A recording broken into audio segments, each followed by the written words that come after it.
Hi everyone. Today we're going to solve for missing sides and angles of right triangles in the context of a word problem. Yesterday or previously, we talked about how to solve for sides and angles of right triangles using SOHCAHTOA. So we're going to be doing the same thing today, but this time we're going to use word problems. So the first thing we're going to talk about is angle of elevation and depression. And if you recall from geometry, angle of elevation is an angle formed by a horizontal line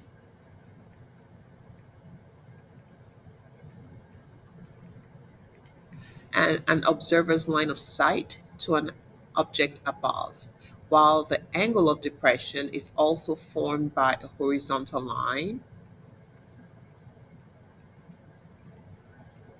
and the object below. So, like, this is just a little description of how you have the horizontal line, which is always along the line of sight or where the observer's eyes are. And then looking up, you have an angle of elevation right there. Looking down, you have an angle of depression right there. And since this is about right triangles, know that you always need to complete the right triangle in order to solve a problem. Now, something else we need to talk about here is a lot of times when the object is above the ground, the angle of depression is usually outside um, a triangle. So let's say this is the line of sight or the horizontal.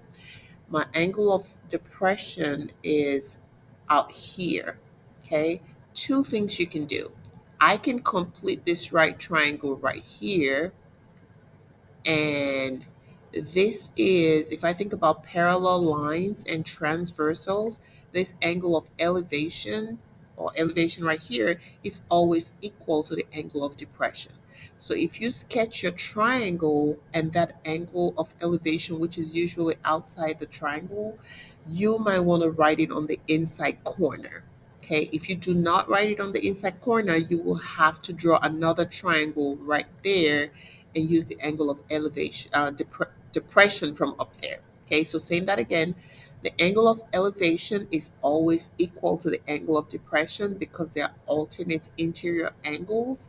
So the best thing to do when dealing with angle of depression problems is to just write it on the inside corner of the right triangle, not at the top of this triangle. It's never going to be up there. Otherwise, you will need to draw another triangle for that angle of depression. Okay, so when solving word problems that relate to trig ratios, the first thing you want to do is read the problem, draw a diagram if one is not provided. You want to label your diagram based on what you know, what are you looking for, and then identify the trig function that you need to use to solve the problem. All right, let's look at the first example and make sure you're filling out your notes as you watch this video, please. So for this example, it says to calculate the height of a building, Joel walked 200 feet from the base of the building and used an inclinometer to measure the angle from his eye to the top of the building to be 76 degrees. Please make this correction in your notes. The angle is not there. If his eye level is at 6 feet, what is the distance from the top of the building to Joel's eye, and what is the height of the building? So the first thing you need to do here is sketch. You're going to draw. So it says he wants to calculate the height of a building. So I'm going to sketch a building, which is going to be a vertical. So that's the building. Okay. He walked 200 feet from the base of the building. So he's walking 200 feet this way. Okay. And he measures the angle from his eye. So if he's standing right here, this is his eye level right there. Okay. So the angle from his eye to the top of the building, so right there, okay, is 76 degrees. Now, since you know the angle of elevation is formed by with a horizontal, you want to go ahead and draw that horizontal line of sight right there. So this is the 76 degrees angle. Okay. Now, this is 6 feet because that's the eye level. The question says, what is the distance from the top of the building? So this is the top of the building to his eyes. So that's the first thing we're looking for. Because this is about right triangle, so I'm going to put my right angle there. Okay. So we're looking for this distance right here. So first thing I'm going to realize is that this is like a rectangle. So if this is 200, this is also 200 feet. So if I use my reference angle 76, this is the adjacent side and this is the hypotenuse. Remember SOHCAHTOA.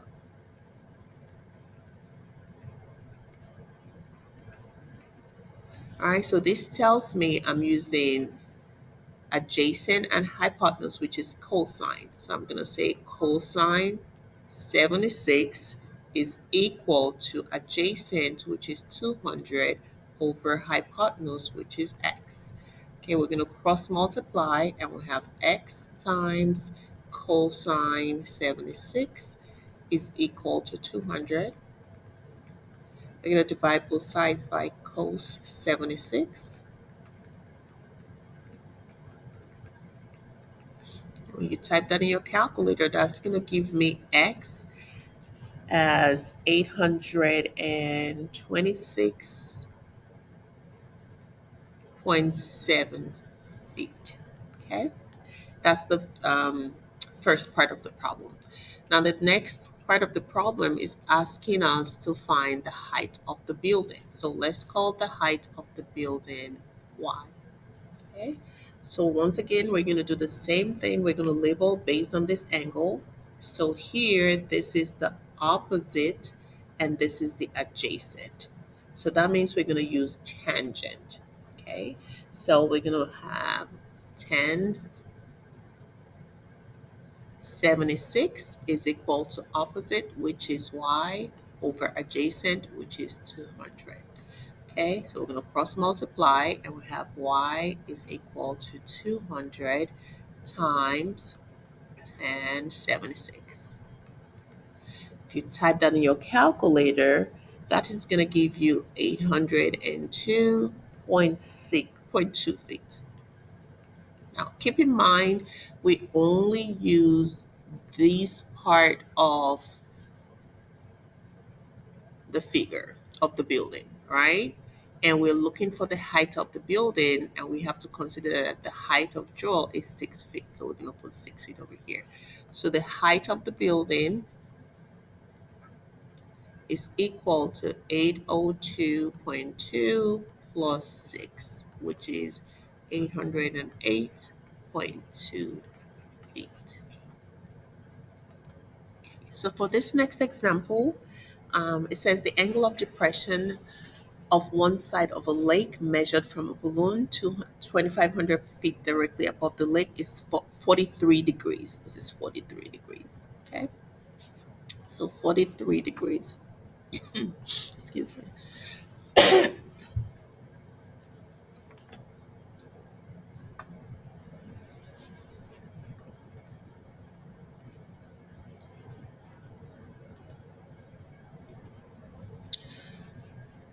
So 43 degrees here, 27 degrees there.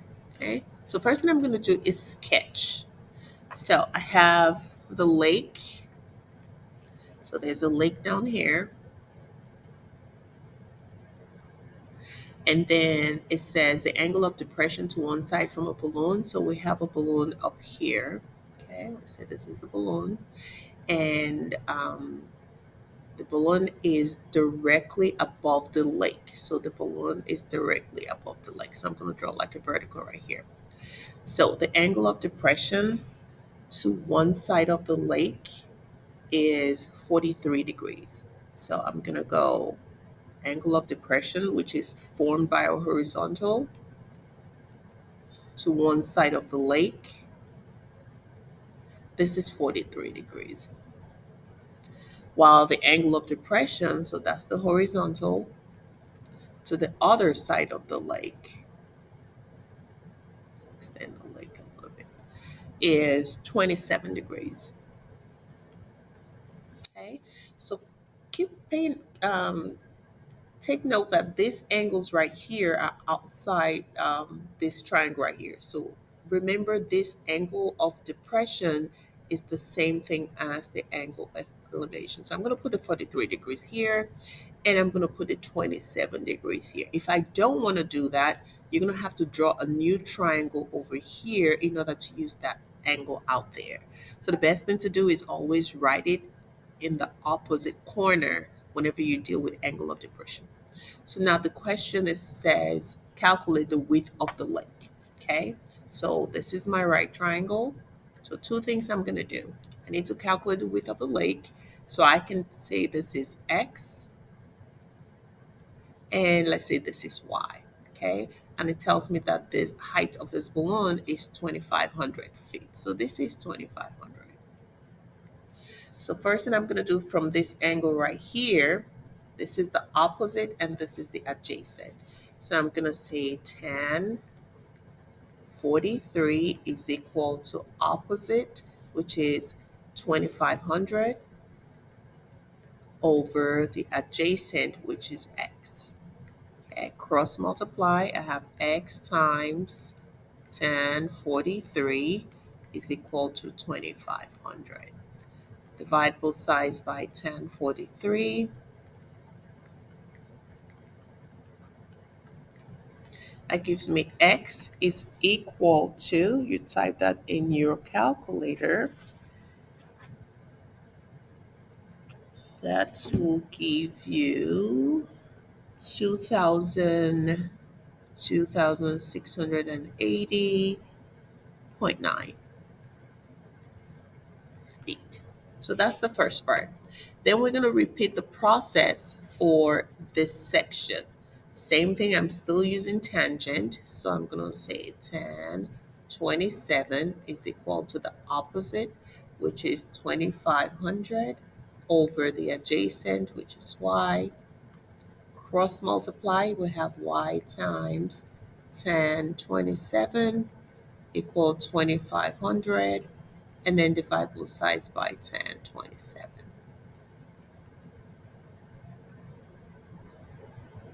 Okay, that's going to give you y is equal to 2,500 divided by tan 27, which is 4,906.5 feet. So the question says, what is the width? In your notes, it says, what is the width? So make sure you correct that. So what is the width of the lake? All you have to do is add up these two numbers. So the width of the lake will be 2,680.9 plus 4,906.5. And if you add that up, that's going to give you approximately 7,587.4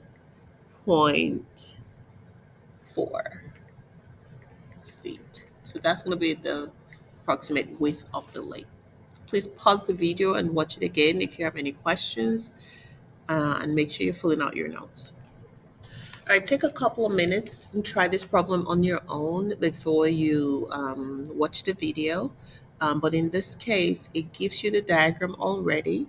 So it says the roof of a house is built with a pitch of 10 over 12, meaning that the roof rises 10 feet for every 12 feet of horizontal run. So that's your rise or run. The side view of the roof is shown in the figure below. What is the length of the roof? So I'm looking for the length, which is the hypotenuse of this right triangle. And remember, if you know two sides of a right triangle and you're looking for the third, you can use the Pythagorean theorem. So for the length of the roof, I'm going to use the Pythagorean theorem, which is a squared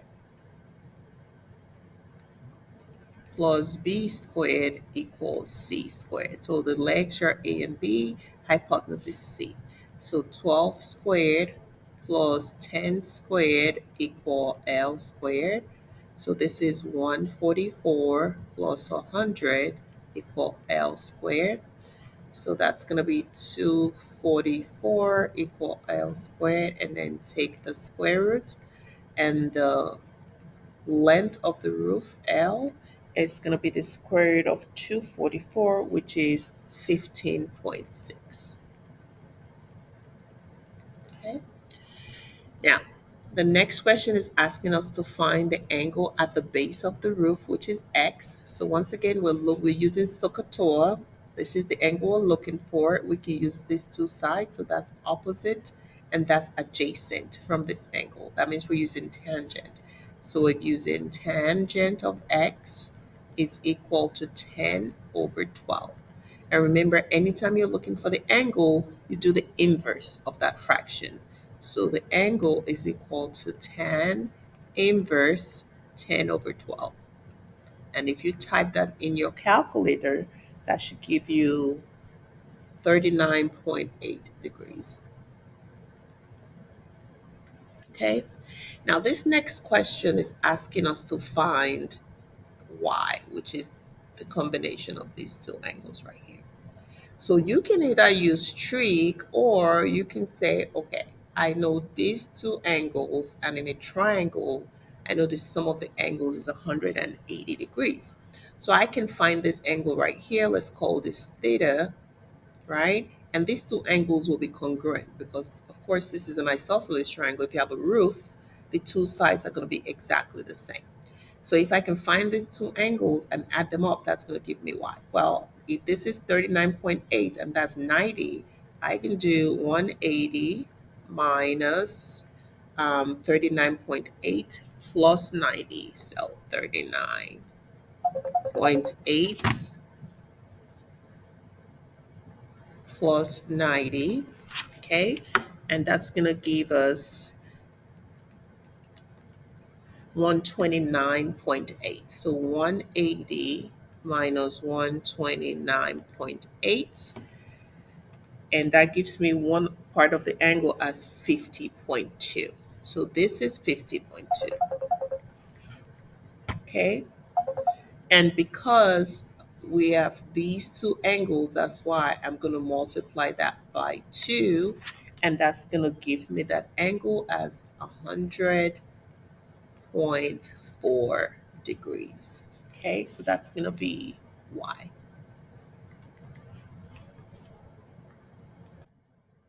All right, everyone, go ahead and pause this video and try this problem on your own. Sketch the diagram. This is 35 degrees, not 350. So if you solve this problem correctly, the answer you get should be 32 feet. Okay, so go ahead and solve this problem. See if you can get that answer of 32 feet. If not, you can ask me to go over it in class. But try this one on your own and see if you can get the answer of 32 feet. All right, for this last example, it says an airplane is flying at an altitude of 10,000 feet. So that's the height. So I'm going to sketch a little airplane right here. And it's flying at an altitude. So the height of the airplane is 10,000 feet. So this is 10,000. Okay, 10,000 feet. Now the airport which it is scheduled to land is 50 miles away. Pay attention to the unit. So the airport which is scheduled to land is 50 miles away. And this is 10,000 feet. Okay. Now the question, it says, find the angle of depression at which the airport must descend for landing. So this is the airplane. Let's say the pilot is right here. That's the line of sight. And so that angle of depression is going to be out here. But remember, we don't want it out there. Otherwise, we'll need to draw a triangle right here. So we're going to put this angle of depression in here. Okay. Always remember the angle of depression is equal to the angle of elevation because they are alternate interior angles. So we're going to put that angle right here. But now we have 10,000 feet and 50 miles. We need to change that to the same unit. So 1 mile is equal to 5,280 feet. So then 50 miles is equal to 50 times 5,280, which is 264,000 feet. So always pay attention to the units. So we have this 50 miles, which is the same thing as 264,000 feet. Okay, so this is the angle we're looking for. This is the opposite leg, and this is the adjacent leg. That means we're using tangent. So tangent of the angle is equal to opposite, which is 10,000, over the adjacent, which is 264,000. So the angle is the inverse of that fraction.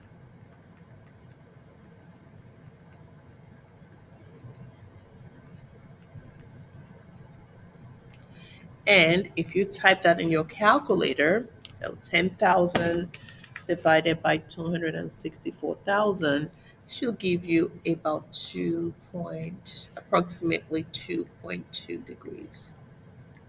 So that's the angle of depression. Okay, so that is all for the notes for today. Please make sure you fill out your notes. Pause the video, watch it as much as you want, and then make sure you complete your CYU day 4 and the CYU day 3, which is the law of sines and cosines word problems. There's a video on that in Google Classroom as well. Okay, if you have any questions, I'll go over them tomorrow. Have a wonderful day.